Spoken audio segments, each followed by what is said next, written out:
This Week in Connecticut with Dennis House starts now. Good morning. It is Sunday, November 10th, 2024. Today, Connecticut continues to react to former President Donald Trump's return to the White House. What does his victory mean for cities and towns across Connecticut? The mayor of New Haven, Justin Elicker, joins me. What about his city's future as a sanctuary city? Also to the state capitol, state reps Vin Candelora and Mike D'Agostino are here to talk about the new makeup of the General Assembly for 2025. Plus, keeping teenagers safe, the governor's prevention partnership celebrating 35 years. And we look back at when Connecticut made national history a half-century ago by electing a woman. Joining us now first today on the program is the mayor of New Haven, Justin Elicker. And Mayor Elicker, good to see you here. Thanks for being with us here today. Good to be here. So first of all, I know you're disappointed, like most Democrats across the state, with the election of Donald Trump, the return of him to the White House. But what was your first reaction when you saw him pulling ahead on election night and then eventually winning? I think you got the right word for it, real disappointment. We, as a nation, I think are headed towards a time where we will have a president that has in many different ways acted unpresidential.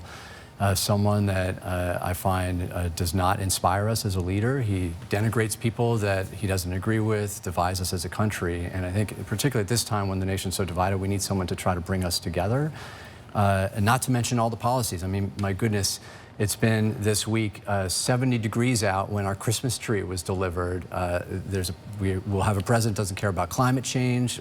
We have a president that supports such freedom around arms that there's not common sense gun legislation. There's a lot of things that I'm really concerned about that are going to impact our city. In your judgment, what do you think the negative impact of a Trump administration will be on cities across Connecticut like New Haven? Yeah, I think there's a number of areas. I talked about climate change. The Biden-Harris administration has been able to make an incredible investment in helping us address climate change that is not only assuring that in the long term we start to get climate change and our response to it under control, but also created a lot of opportunity for jobs in our community.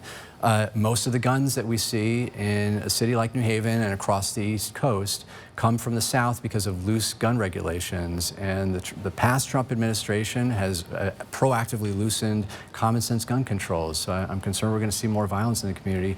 And also, there's a very clear focus on undocumented residents throughout the country. And we're concerned about people that are in our community that are in that have that status. Let's talk about that for a little bit, because the president has said he will crack down on sanctuary cities. He has said that he wants to deport people who are undocumented who have committed crimes in this country. What do you say to people who live in the city of New Haven but who are undocumented? Sure. So we're really concerned about the rhetoric around this, because the future President Trump has used rhetoric that dehumanizes people.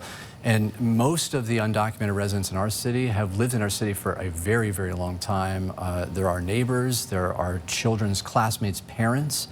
And to think that all of a sudden there would be a very proactive initiative to arrest people that have been in our country for years and years and years, that are part of the community, that pay their taxes, is terrifying for people. So we're working to respond to this and make sure that our community understands their rights and make sure that New Haven continues to be a place that is welcoming for people. If the federal government should say, you know, we're going to cut back on federal funding to New Haven because they're a sanctuary city, how much would that impact the city in terms of the money received? Well, so they tried to do something similar in the past with the first Trump administration by trying to cut off funding. And at the time, there was a real legal response.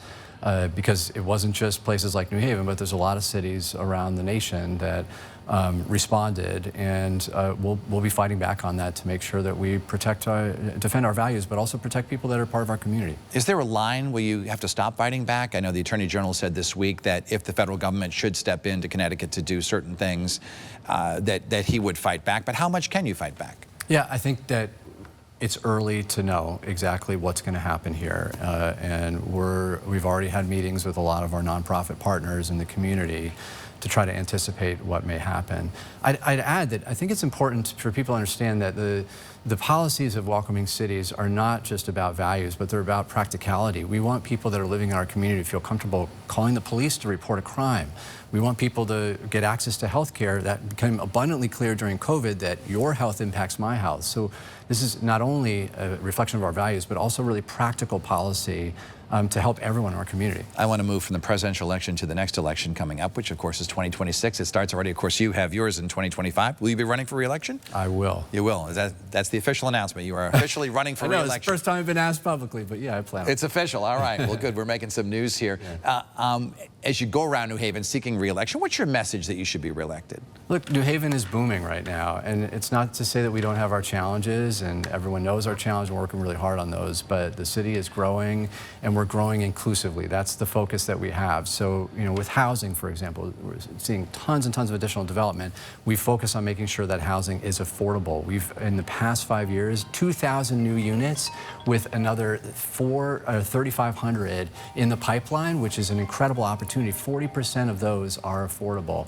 We're working on public safety, and I think we're going in the right direction. We're seeing those numbers go down. So the city is growing, and we're making sure that we're providing more opportunities for everyone in the community. Let's talk about 2026 and the governor's race. Do you believe that the governor and lieutenant governors should run for a third term? I think that's a decision for them.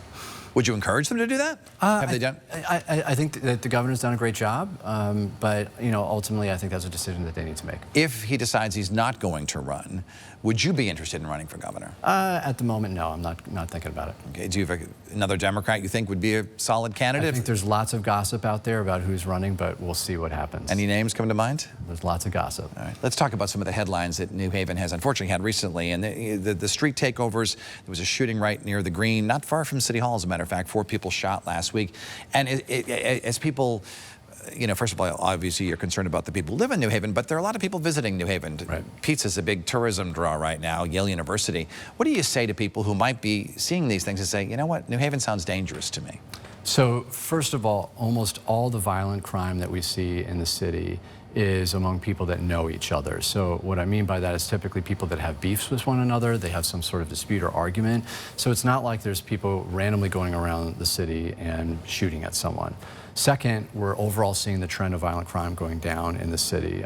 You know, this time last year compared to this time this year, we've seen the number of violent incidents related to guns go down around 21%. Our homicides are down. All that being said, we have more work to do. I'd make a note on the street takeovers and car thefts, because we've seen a lot of that activity around the state.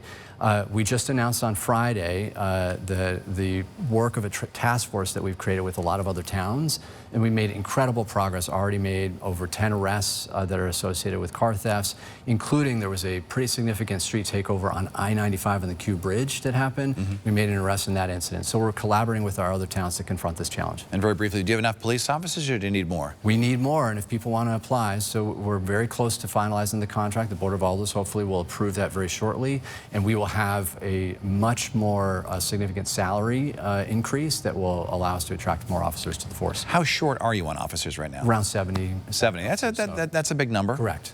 All right. But we need more, so if people want to apply, they should look us up. Good enough. All right. Mayor Justin Elicker, now a candidate for re-election in 2025. We appreciate you coming on the program. Best of luck. Thanks for having me.